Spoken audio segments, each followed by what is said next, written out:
दोस्तों, कहा जाता है कि जलती आग में उंगली नहीं करनी चाहिए।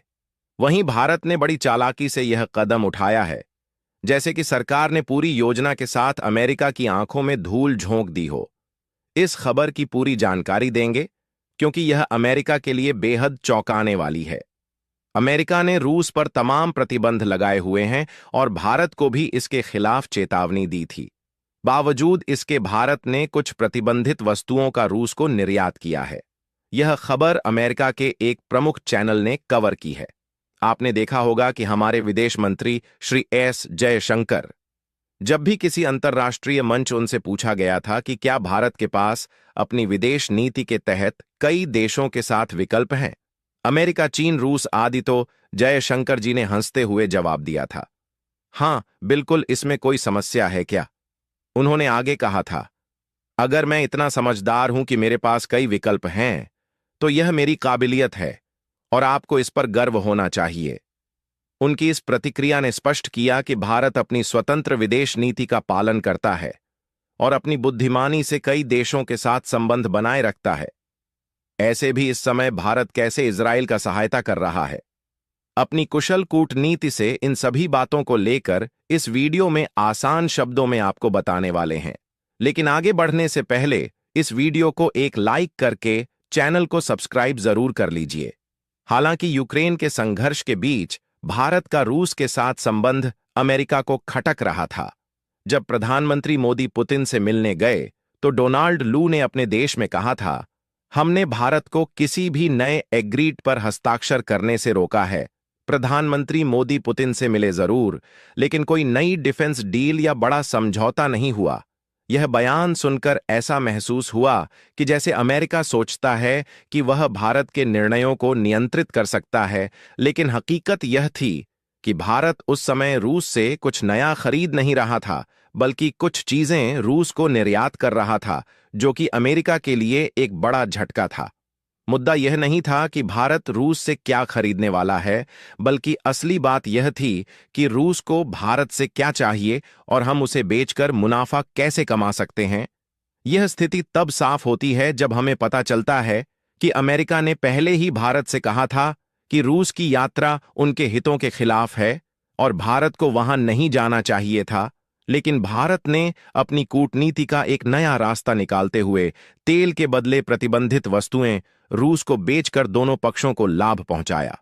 आपको यह जरूर पता होगा कि इस समय भारत रूस से सबसे अधिक तेल आयात करने वाला देश बन गया है। हमने इस मामले में चीन को भी पीछे छोड़ दिया है। इसके अलावा खास बात यह है कि हम रूस को तेल का भुगतान डॉलर में नहीं करते।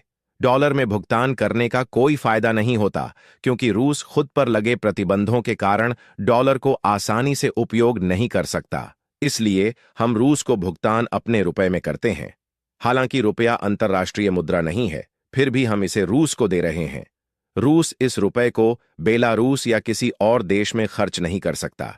आपको यह भी ध्यान होगा कि आईएमएफ, अंतर्राष्ट्रीय मुद्रा कोष के विशेष ड्राइंग अधिकार एसडीआर के तहत 5 प्रमुख मुद्राओं का उपयोग होता है: यूरो, पाउंड, डॉलर, जापानी यन और चीनी युआन।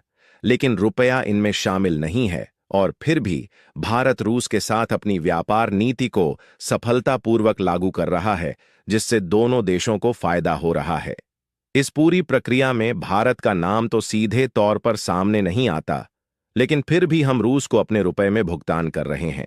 इसका मतलब यह है कि हम उनसे तेल खरीद रहे हैं और बदले में उन्हें रुपए दे रहे हैं, जिससे रूस को डॉलर की समस्या से निपटना नहीं पड़ता। अब सवाल उठता है कि रूस इन रुपए का क्या करेगा। इसका जवाब है कि वे रुपए भारत में ही खर्च करेंगे।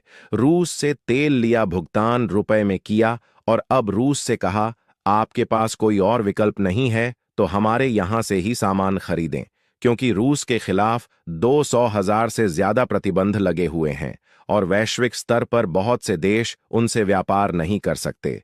लेकिन भारत यह कर रहा है। इस स्थिति में भारत को रूस के साथ व्यापार निपटा का पूरा अधिकार मिल जाता है।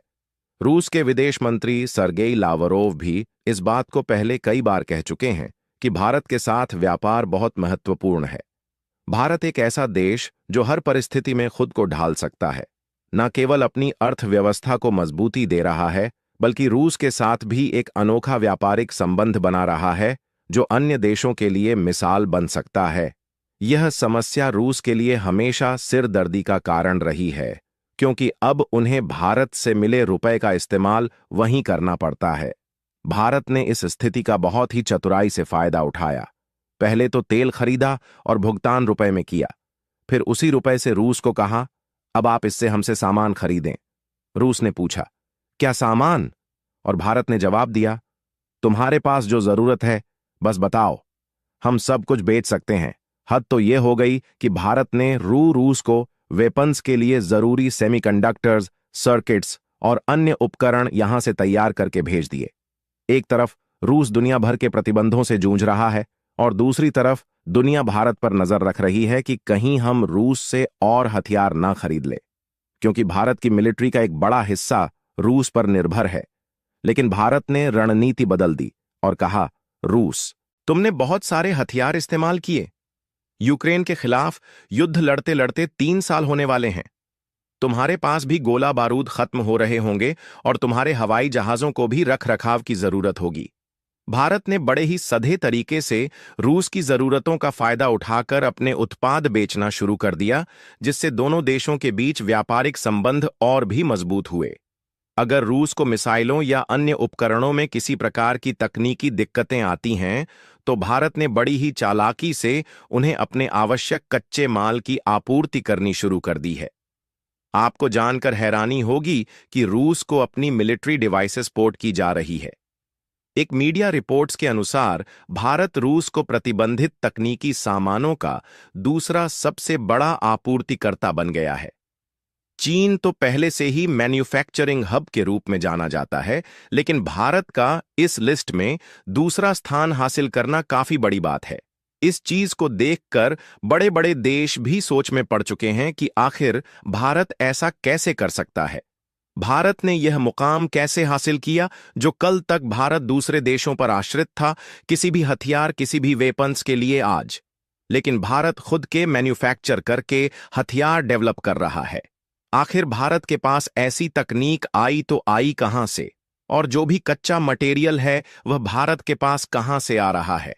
इन सभी को सोचकर कई बड़े बड़े देश घबराए हुए हैं, क्योंकि उन्हें पता है यदि भारत इतना शक्तिशाली हो जाता है तो अमेरिका, चीन जैसे देशों को नाक के चने चबाने पड़ जाएंगे, और भारत भी इसी वजह से अपने ऐसे ऐसे हथियारों को डेवलप कर रहा है जिसकी तकनीक सिर्फ और सिर्फ भारत के पास ही रहेगी, किसी और देश के पास नहीं होने वाली है। भारत लगातार अपने हथियारों के जखीरों को बढ़ाने में लगा हुआ है। क्या भारत दुनिया का सबसे शक्तिशाली देश बन पाएगा? इस पर आप लोगों का क्या मानना है? अपनी राय कमेंट बॉक्स में जरूर दें। यदि वीडियो पसंद आया हो तो वीडियो को लाइक करें और अपने चैनल को सब्सक्राइब करें। मिलते हैं एक नए वीडियो में एक नई जानकारी के साथ। तब तक के लिए धन्यवाद दोस्तों।